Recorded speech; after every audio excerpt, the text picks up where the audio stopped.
Alright, nakaranas na ba kayo ng mga ganitong tunog sa inyong mga barako, lalo na yung model na puti ang tambutso?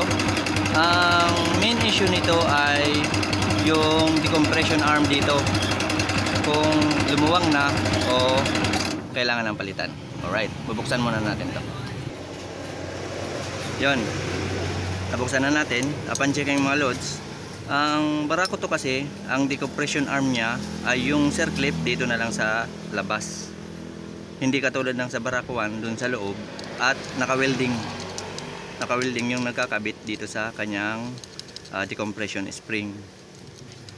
Pinakamaganda nitong remedyo natin, papabili tayo ng decompression arm na pang barako para doon na sa labas yung ay sa loob na yung circlip at mas matibay. Ngayon, mahina na to kasi yan, malawang lang. Ito yung nadidinig nating tumutunog. So ngayon, babaklasin natin to na kanyang timing gear.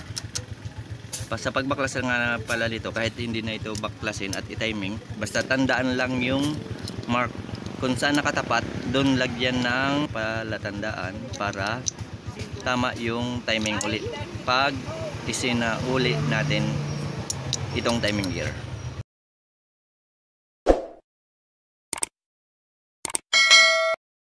Para sigurado tayo, tiniming na lang natin dito. Pinatama natin kasi yun ang pinakatamang mark na lang bago natin kasin ito. Kakalasin na natin. So yun, na-baklas na natin. Tatanggalin na lang natin ito. Tanggalin muna natin itong lock.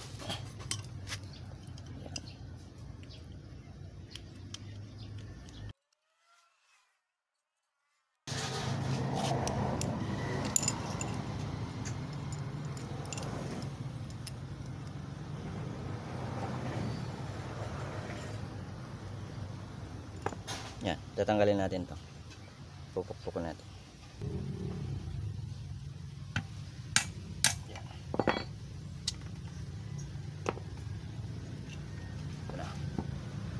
Gumamit lang nitong tinulisang matigas na bagay yan, para matanggal to.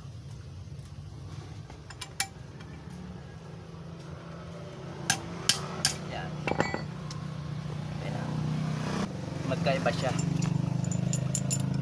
Ngayon, kakabit natin.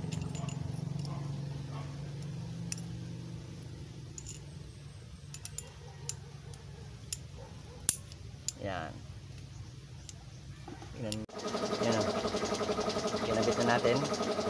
Ngayon, ito, dito na sa kabila yung ilalagay natin yung circlip. Ilalagay na natin. So, yun. Nakabit na natin. Fully installed na. Babalik na lang natin doon sa makina. Sa pagbabalik, kung ano yung proseso natin pagbaklas, ganun rin yung pagbalik natin. Alright.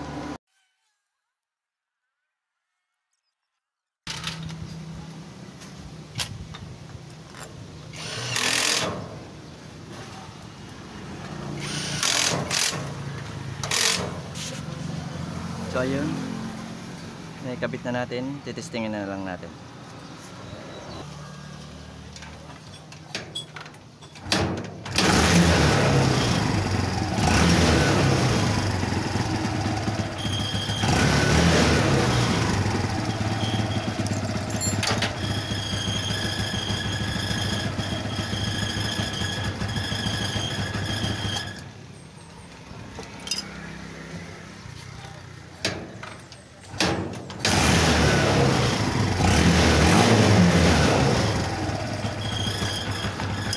So ayun, maganda na yung tunog niya, nawala na yung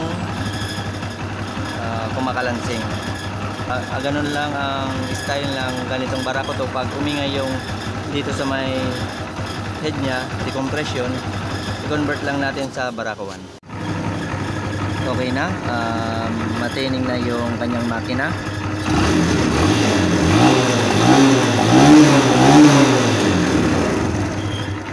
Maganda na at stable na yung kanyang minor. Yan. Kaso masyadong ma-vibration yung mga yung sidecar niya. May mga i-check up pa dyan ito ng mga tornilyo na higpitan. Yan. Yan yung isa sa nakapapatunog yung sidecar. Pero ang makina, areglado na siya. Alright mga bossing.